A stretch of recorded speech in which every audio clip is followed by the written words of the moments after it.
Hello and welcome to How Do I BI, a mini-part screencast series on using SQL Server Analysis Services 2008, which is designed as a companion to my book, Smart Business Intelligence Solutions with Microsoft SQL Server 2008. I'm Lynn Langett, a developer evangelist with Microsoft in Southern California. In this edition, we're going to take a look at implementation of content and data types for specific data mining algorithms using BIDs for analysis services. Before we go to the screencast, we're going to discuss the FAQs and gotchas. If you've been listening to other parts of this series where I've reviewed the specific algorithms, then you've heard the introductions to the content types. And what I'm going to do in this screencast is I'm going to review the different content types as they are related to the particular algorithms. Content types, as you will remember, are required as markers for the algorithms to be able to process. The content types include continuous, cyclical, discrete, discretized, and ordered. For key content types, keys will be marked as key sequence, or key time. Although you'll see when you're creating data mining models and structures, you can use the suggest buttons in the wizards. You really do have to understand what the suggest buttons results are returning. You can also update the content types after you've completed the wizard if you find that the results are not optimal for you. As I've been saying, in terms of gotchas, certain content types are required by certain algorithms, and we'll be reviewing each and every one of those in the screencast. Also, as you're working through the wizards and working with your models, you can add or remove inputs, and of course that will change the results, as will changing the content types for algorithms that support more than one content type associated to a particular source column. And with that, we'll go to the screencast.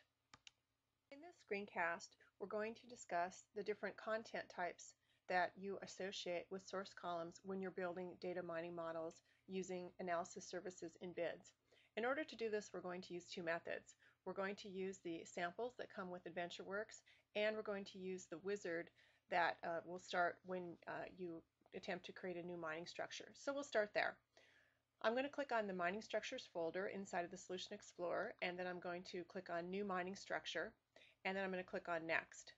And we're going to build primarily through relational sources, although I will show one example that's being built through a cube or a multidimensional source because I think that's an important part of our discussion.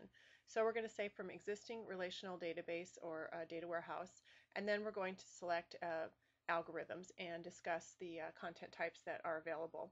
One important aspect of working with the wizard is the algorithms that expect certain content types will only display those in the wizard, and we'll see what that means as we work through it. So we're going to start with Naive Bayes, and we're going to just select then our data source view against AdventureWorks, and then we'll select the product as the case table, and we'll click Next, and then we'll have to select a key column or validate that. So we have a key column per product key. Then we'll have to select some input and predictable columns. So we'll select color, days to manufacture, and a couple other inputs here, list price, model name, and for predict, let's find a predict value here, reorder point. We'll select that for predict. Now once we've done that, we can click suggest for some more suggestions, and we're actually going to be looking at in a subsequent screencast. We'll come back to that. But what we're interested in this screencast is this next page of the data mining wizard, where the wizard has now analyzed our inputs and said, based on the data that's contained, we are now suggesting that the data be marked with these following content type attributes. And because we're using the Naive Bayes algorithm, you'll notice that if I click next to the color content type, I can only select from cyclical, discrete, discretized, or ordered. I cannot select continuous because that won't work with this particular algorithm. And you might be reminded that discrete and discretized means grouped into buckets, whereas continuous means just individual values evaluated over a sequence, or it's normally called a regression. Cyclical is in a particular repeating cycle, and ordered is in a particular order. You'll notice also that when I click on the key, the only choice that I have here is key. I don't have a specific type of a key, an ordered key, so on and so forth, because those are part of other algorithms. I'm going to actually click back and then select a different data mining technique. I'm going to select clustering, in this case, and go ahead and click Next, and then go and we'll use the same dim product as our case table, and then we'll have our same key, and we've got our inputs selected, which is list price, model name, product key is the key, and reorder point is the predicted value, and then I'm going to click Next.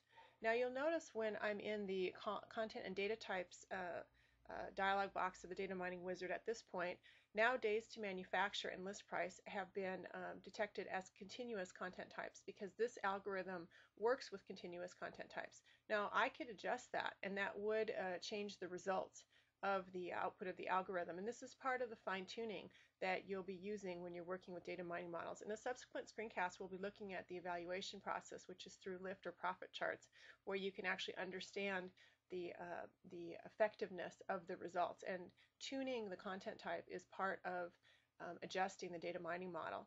So I'm going to click back. Notice also here in the key, before we click back, that we're still only having a regular key. So I'm going to use a different type of mining algorithm here. I'm going to select a time series, and I might have to select a different source table here. I'm going to deselect product, and I'm going to select time series as my source, and then I'm going to say next, and in here I'm going to have to select a key, and I'm going to select this time the time index, and then I'm going to select as inputs the amount, the model region, and predictable the quantity, and I'm going to select next. And now you'll notice that all of the input columns except for time index have been detected as continuous. Of course, we could change them if we wanted to. If the data was appropriate to that amount, usually would be continuous, as would quantity, so those are probably not good examples. However, what I'm really trying to point out here is now, because we've used an algorithm that is time dependent, the key value that we've selected is key time, and this algorithm does require that we have a key time value.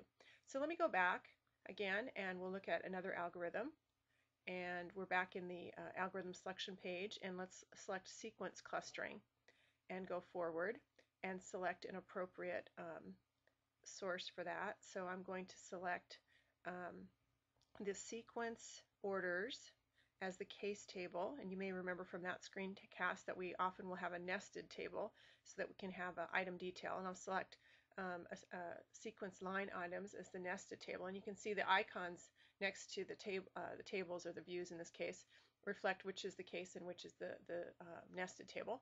And then we'll click next, and notice that we have order number as the key and for the case table, and then we need to have a associated key for the nested table, and we're going to click line number for that, and then that's going to be set up as input. And then we're going to want to set some inputs along with some predictables. So let's set predictable for the region. And then we click next, and notice now in terms of our keys, we have order numbers marked as a regular key and a line number marked as a key sequence, because you'll remember we're using an algorithm here that predicts sequences, so we have to feed it input that is sequenced. So hopefully just by running through this wizard, you're getting a better sense of why the different content types are available. Of course, there's more documentation in Books Online as well as in my book, and I would suggest that you consult both of those things, but I just think it's an important aspect of this wizard for you to understand. Before we leave this topic, what I had introduced in the beginning is that we want to take a look at input that was not relational, just as part of this series. Most of the mining models you can see have relational input. So targeted mailing has relational input. Sequence clustering has relational input. You can tell this because the data source views are in the shape of relational tables. Forecasting has relational input. Market basket has relational input. However, when we come to the customer mining sample, we see that the view here is not a data source view, and if we right click on the sources, we cannot sample or preview the data, because this is in fact multi-dimensional input. And for this customer mining example, the mining models that were built off of this were clustering, which is simply grouping, and you notice here that we've chosen to ignore subcategories at the top level and some of the values in subcategories in terms of relationships for the customer clustering. However, we've chosen to predict, actually, for the association rules, which you might remember is the market basket or the item sets. So again, this is a really good example showing different use of different attributes within different algorithms so that you can get different results. And this is really the heart and soul of working with data mining, understanding what the core capabilities of the algorithms do, and then making sure to mark the source data with the appropriate content and input types. So if we go back to the structure just to take a final look at this, you'll see that internet sales is a fact table. That's what this icon is representing here, and we have relationships between these tables.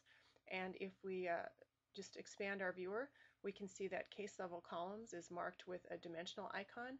So if we were to invoke the wizard just to sort of complete how we would do this and create a new mining structure, we would click next and we would select source data from an existing cube, and then we would select an algorithm. So if we selected clustering, for example, as was done for this customer mining, then we would want to select a source cube dimension, so we say customers, and then we would want to select attributes, so we could select a couple of attributes here.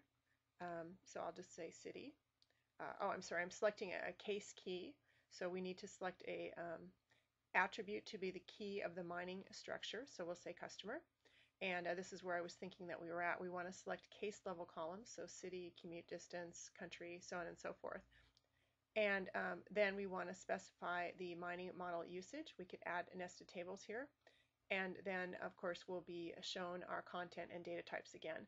So to complete the understanding of working with both relational and multidimensional data, using the wizard is similar but not identical depending on the algorithm that you select and the type of data that you select. Again, for more information, refer to the chapters in my book covering data mining or books online. Thank you.